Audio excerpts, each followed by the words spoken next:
Hello everyone, HSC chemistry first free কোর্সের আজকে lecture 16-এ তোমাদের সকলকে স্বাগতম।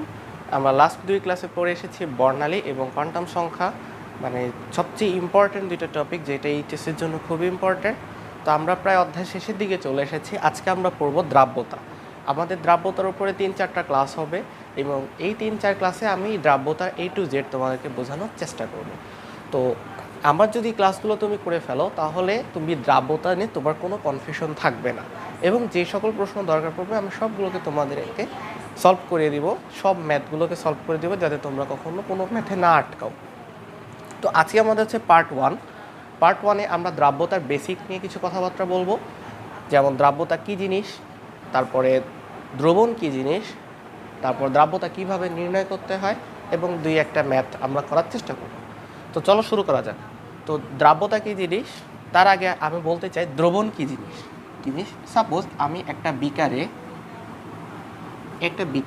এই বিকারের মধ্যে আমি 500 গ্রাম পানি দিলাম, 500 গ্রাম পানি, নর্মাল পানি, এই যদি আমি দিলাম, এই যে এতটুকু হলো,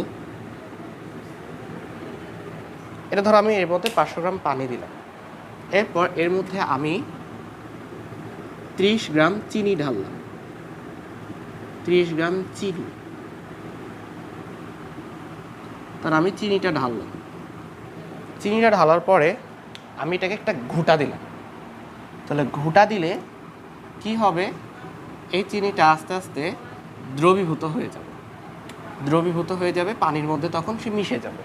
তাহলে এই যে টোটাল চিনি আর পানি, এই দুইটা যে কম্বাইন করে একটা জিনিস তৈরি করলো, সেটা হচ্ছে চিনির শরবত।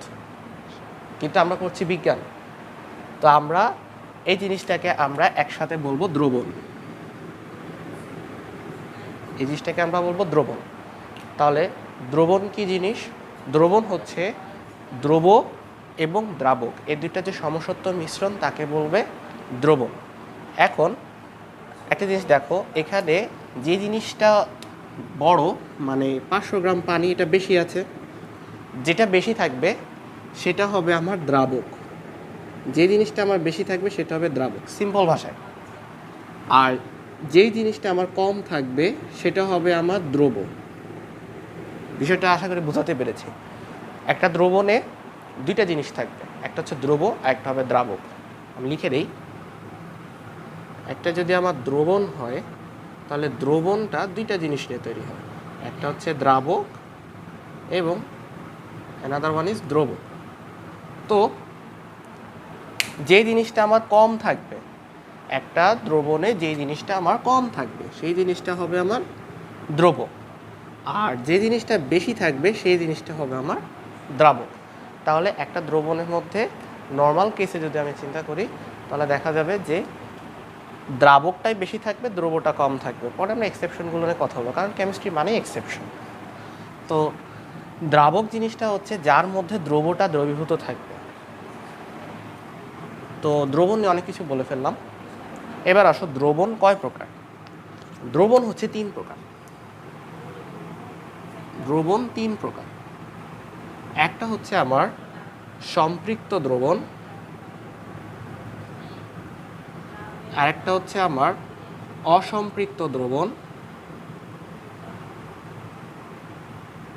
এবং আরেকটা হচ্ছে আমার অতিপৃক্ত দ্রবণ। অতিপৃক্ত দ্রবণ। 3টা দ্রবণ, মানে দ্রবণ 3 প্রকার। একটা হচ্ছে সম্পৃক্ত দ্রবণ, একটা হচ্ছে অসম্পৃক্ত দ্রবণ, এবং আরেকটা হচ্ছে অতিপৃক্ত দ্রবণ। কোন দ্রবণ দ্বারা কি বোঝায় সেটা নিয়ে আমরা একটু জেনে নিই। সম্পৃক্ত দ্রবণ কী জিনিস এটা নিয়ে আমরা অনেক বেশি পড়ালেখা করব।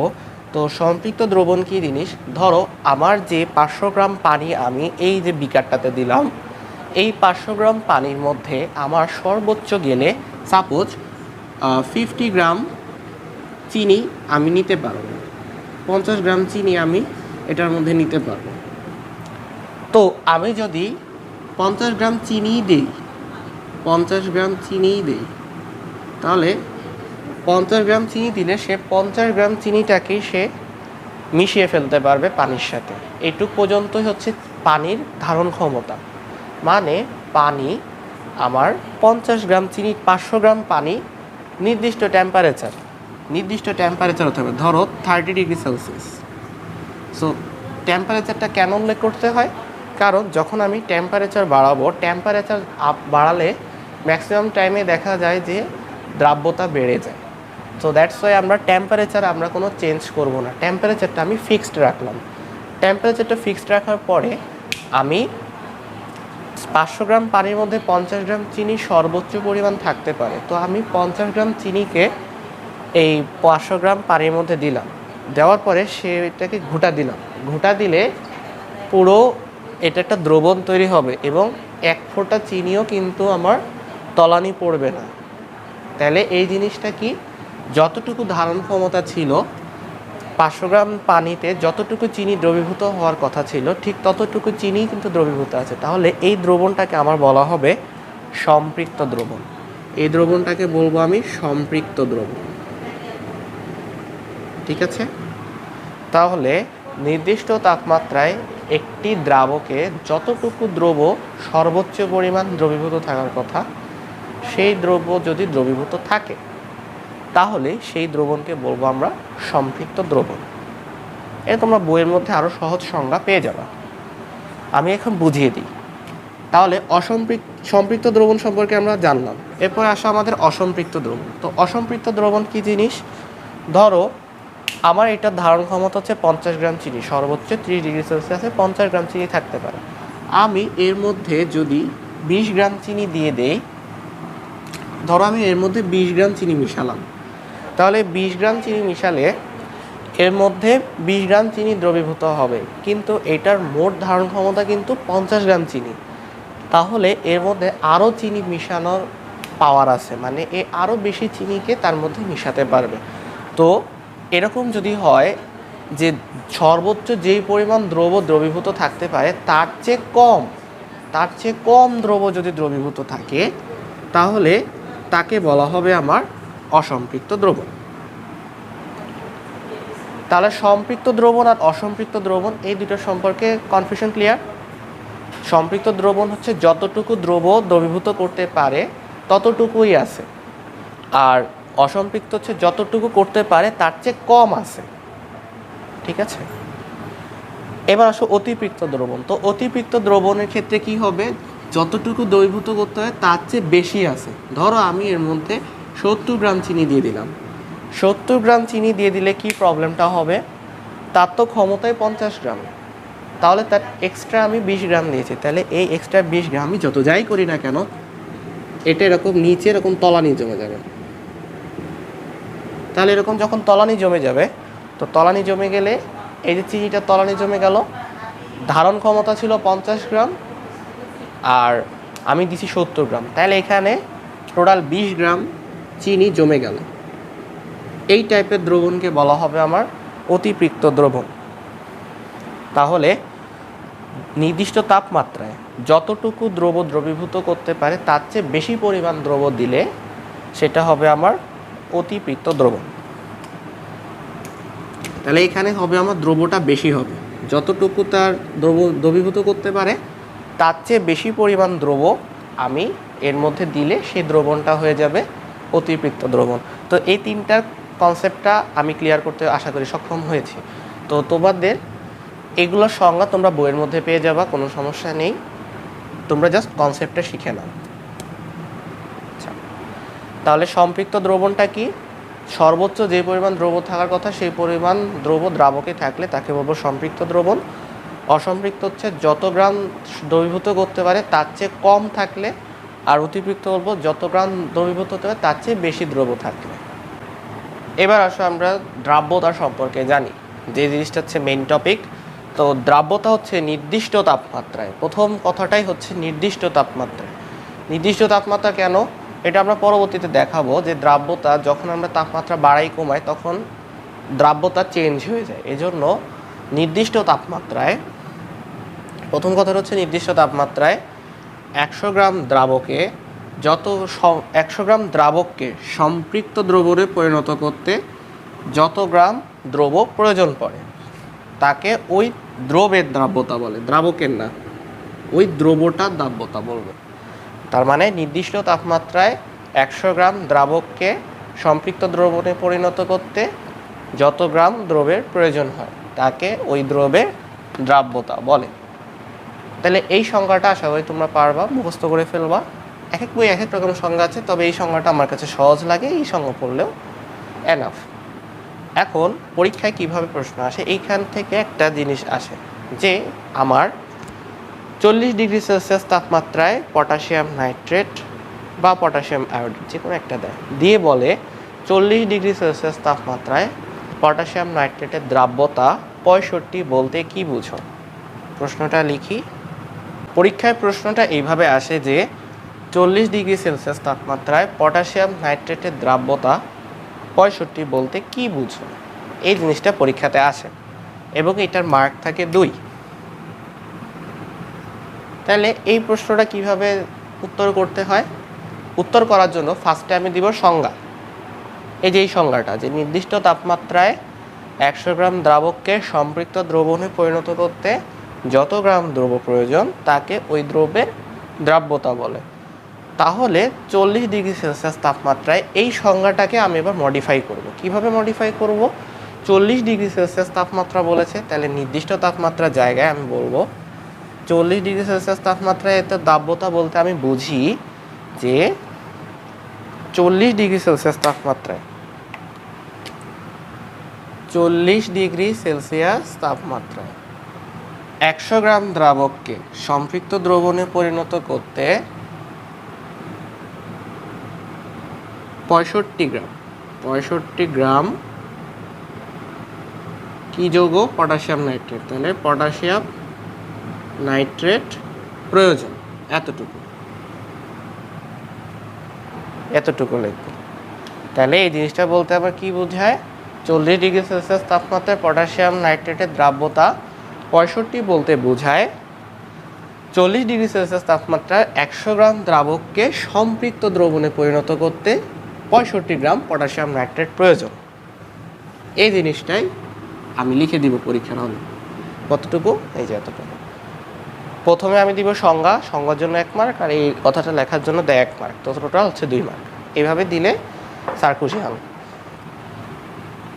কি 40 ডিগ্রি সেলসিয়াস তাপমাত্রায় 100 গ্রাম দ্রাবককে সম্পৃক্ত দ্রবণে পরিণত করতে 65 গ্রাম পটাশিয়াম নাইট্রেট প্রয়োজন। এখন যদি আমি প্রশ্ন করি পটাশিয়াম আয়োডাইডের দ্রাব্যতা 41 বলতে কি বুঝো? 40 ডিগ্রি সেলসিয়াস তাপমাত্রায় পটাশিয়াম আয়োডাইডের দ্রাব্যতা 41 বলতে কি বুঝো? সিম্পল, 40 ডিগ্রি সেলসিয়াস তাপমাত্রায় 100 গ্রাম দ্রাবককে সম্পৃক্ত দ্রবণ পরিণত করতে 65 জায়গায় লিখবো আমি 41 গ্রাম পটাশিয়াম আয়োডাইড প্রয়োজন। শেষ, এটুক লিখলেই চলবে। এরকম সিম্পল প্রশ্নই আসে, কত সহজ না? তাহলে এখন দ্রাব্যতা কিভাবে নির্ণয় করতে পারি আমরা? যে কোনো একটা প্রশ্ন থেকে দ্রাব্যতা কিভাবে নির্ণয় করব? সো এটা অনেকে ঐকিক নিয়মে করে, তো ঐকিক নিয়মে করলেও আমরা এটাকে একটা সূত্রের সাহায্যে করতে পারি। বইয়েও সূত্রটা আছে, তো একটু প্রমাণ দেখিয়ে দিই তাহলে বুঝতে সুবিধা হবে। ধরো আমার একটা দ্রবণ আছে, তো ধরি আমরা হচ্ছে দ্রাব্যতার সূত্র প্রমাণ করছি।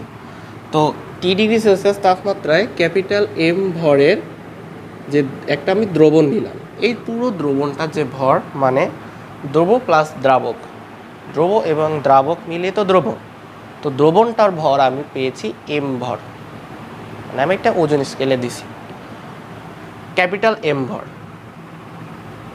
আর এর দ্রবণে স্মল এম ভরের একটা দ্রবীভূত আছে। তাহলে আমি কি পড়ছি?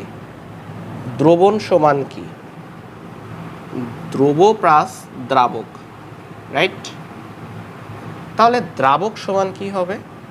কমন সেন্স, দ্রাবক সমান আমি লিখতে পারি দ্রবণ মাইনাস দ্রবণ, লিখতে পারি।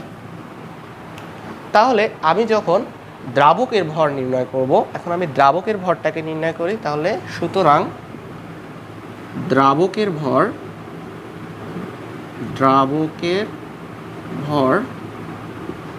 কত আসবে? দ্রবণের ভর ক্যাপিটাল এম আর দ্রবের ভর স্মল এম।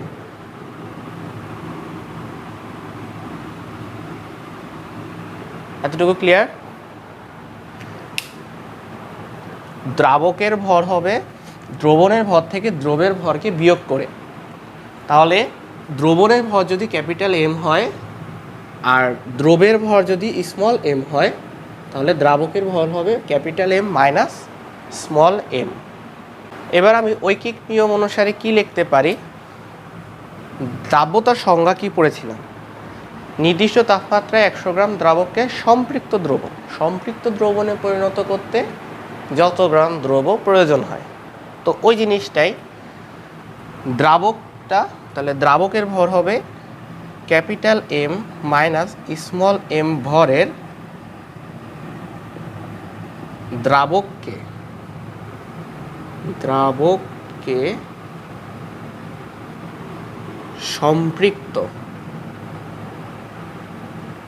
সম্পৃক্ত দ্রবণে পরিণত করতে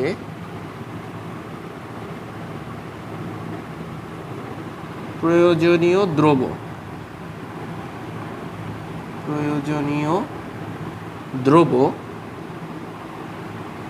কতটুকু লাগে? Small M. তাহলে স্মল এম। সুতরাং একক, এখন এটা ধরো গ্রাম এককে লিখি, তাহলে এটাও গ্রাম একক হয়, দেখতে ভালো লাগে। তাহলে 1 গ্রাম ভরের সম্পৃক্ত দ্রবণে পরিণত করতে প্রয়োজনীয় দ্রব্য, এটা থেকে ভাগ, তাহলে স্মল এম ভাগ এত।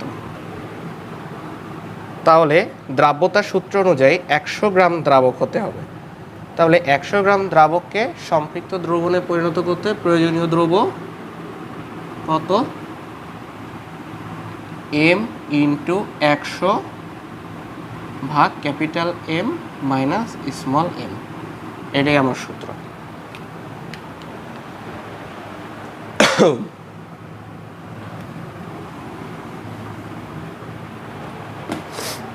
তাহলে দ্রাব্যতার সূত্র, দ্রাব্যতাকে এস দিয়ে প্রকাশ করা হয়, সলিউবিলিটি।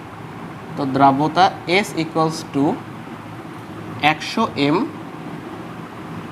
মানে small M divided by capital M minus small M. তাহলে এখানে কোনটা কি বোঝাচ্ছে? স্মল এম যেটা, সেটা আমার বোঝাচ্ছে দ্রবের ভর। এই যে দ্রবের ভর, স্মল এম জিনিসটা বোঝাচ্ছে দ্রবের ভর, আর capital M minus small M এই জিনিসটা আমার বোঝাচ্ছে দ্রাবকের ভর। তাহলে ক্যাপিটাল এম জিনিসটা কি বোঝাচ্ছে? এই যে দ্রবণের ভর। তিনটা জিনিস, কনফিউজ হওয়া যাবে না। একটা হচ্ছে দ্রবণ, একটা দ্রব, একটা দ্রাবক। Capital M minus small M এ পুরাটা হচ্ছে আমার দ্রাবক, স্মল এমটা হচ্ছে আমার দ্রব, আর ক্যাপিটাল এমটা হচ্ছে আমার দ্রবণ। এই সূত্রটা দিয়ে আমরা এখন কয়েকটা ম্যাথ করব। আমরা আমাদের ফার্স্ট ম্যাথ করব এখন দ্রাব্যতা দিয়ে। তো দ্রাব্যতার ফার্স্ট ম্যাথ 35 ডিগ্রি সেলসিয়াস তাপমাত্রা। আচ্ছা, তাপমাত্রা ফিক্সড, এখানে তাপমাত্রা কোনো চেঞ্জ নাই। একটি লবণের দ্রাব্যতা। আচ্ছা, তো আমরা ফার্স্টে যে ইনফরমেশন পেলাম সেটা হচ্ছে আমার দ্রাব্যতা। দ্রাব্যতা কি প্রকাশ করব? এস দিয়ে। আচ্ছা, এস জানলাম। এরপর এই তাপমাত্রায় 15 গ্রাম লবণ। আচ্ছা, 15 গ্রাম লবণ, তাহলে 15 গ্রাম লবণ থেকে আমরা পাচ্ছি দ্রবের ভর স্মল এম। লবণ দ্বারা সম্পৃক্ত দ্রবণ প্রস্তুতিতে কত গ্রাম পানি লাগবে, তার মানে আমাকে দ্রাবকের ভর নির্ণয় করতে বলেছে, মানে capital M minus small M সমান হোয়াট, এই জিনিসটা নির্ণয় করতে বলেছে। তাহলে আমি এস জানি, স্মল এম জানি, এস জানি, স্মল এম জানি, এই পুরাটা আমি এখন নির্ণয় করব। লিখে ফেলি সূত্রটা। দ্রাব্যতা S equals to 100 M divided by capital M minus small M. তাহলে এই পুরোটাকে এই উপরে নিয়ে আসলে minus M equals to 100 M divided by S. তো মানগুলোকে বসিয়ে দিই। 100 গুণন এম এর মান হচ্ছে 15 আর এস এর মান হচ্ছে 60। 4 25, তাহলে উত্তর আসবে আমার 25। এককটা হবে গ্রাম। শেষ, এটাই আমার অ্যান্সার।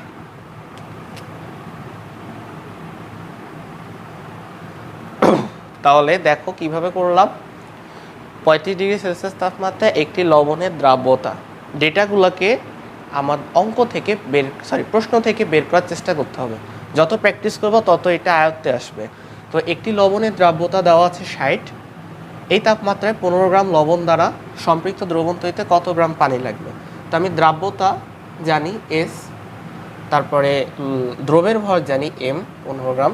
তা আমি এখন দ্রাবক বের করবো, কত গ্রাম পানি লাগবে, তার মানে হচ্ছে দ্রাবক। দ্রাবকের ভর হচ্ছে capital M minus small M সমান ভর। সো আমি সূত্র বসালাম, সূত্র বসিয়ে জাস্ট মানগুলোকে বের করে ফেললাম, এতটুকু। ফার্স্টে দুইটা অঙ্ক সিম্পল, নেক্সটে আমরা হচ্ছে কঠিন অঙ্কের দিকে আস্তে আস্তে আগাবো। তো এইটুকু আশা করি তোমরা বুঝতে পেরেছ।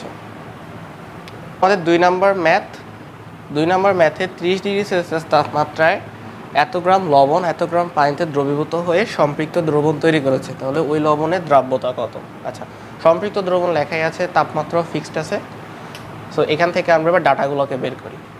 30 ডিগ্রি সেলসিয়াস তাপমাত্রায় 8.5 গ্রাম লবণ, তাহলে এটা হচ্ছে আমার দ্রব, যেটা হচ্ছে স্মল এম।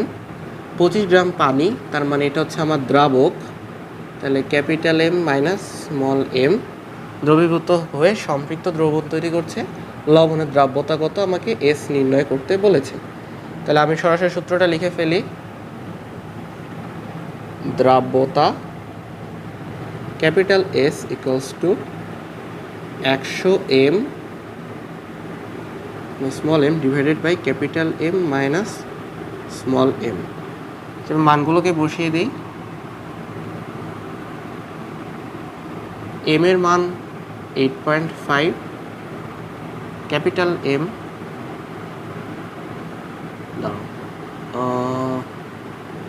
হ্যাঁ ঠিক আছে 25, এই পুরাটার মান হচ্ছে 25। তাহলে কত আসতেছে, তো মানটা আসতেছে 34। এটা দ্রাব্যতার তো কোনো একক নেই। দ্রাব্যতার কেন কোনো একক নেই, কারণ দ্রাব্যতা একটা আনুপাতিক রাশি, তো দ্রাব্যতার কোনো একক নেই। তারপরও কোনো কোনো ক্ষেত্রে দ্রাব্যতার একটা একক ব্যবহার করা হয়, সেটা হচ্ছে হয় গ্রাম পার লিটার আর না হয় মোল পার লিটার। ঠিক আছে, তবে আমরা যখন এই ধরনের অঙ্ক করব আমরা এই ক্ষেত্রে কোনো একক আমরা ইউজ করব না। আমরা নেক্সট আর আসতেছি। আমরা সবচেয়ে বেশি যে এককটা ব্যবহার করব সেটা হচ্ছে মোল পার লিটার। এটা আমরা সামনে ব্যবহার করব। আমরা এখন আপাতত দ্রাব্যতার এইসব ম্যাথ করার ক্ষেত্রে কোনো একক ব্যবহার করব না, কারণ দ্রাব্যতা একটা আনুপাতিক রাশি। ঠিক আছে, এরই মাধ্যমে আমাদের দ্রাব্যতার আজকের ক্লাস এখানে শেষ। নেক্সট ক্লাসে আমরা টাইপ 2 করব। টাইপ 2 কিছু কঠিন অঙ্ক আছে যেগুলো আমরা সলভ করে দেবো, যেগুলো বোর্ডে আসে। তো সেই পর্যন্ত সবাই ভালো থেকো, সুস্থ থেকো, দেখা হবে নেক্সট ক্লাসে। আল্লাহ হাফেজ।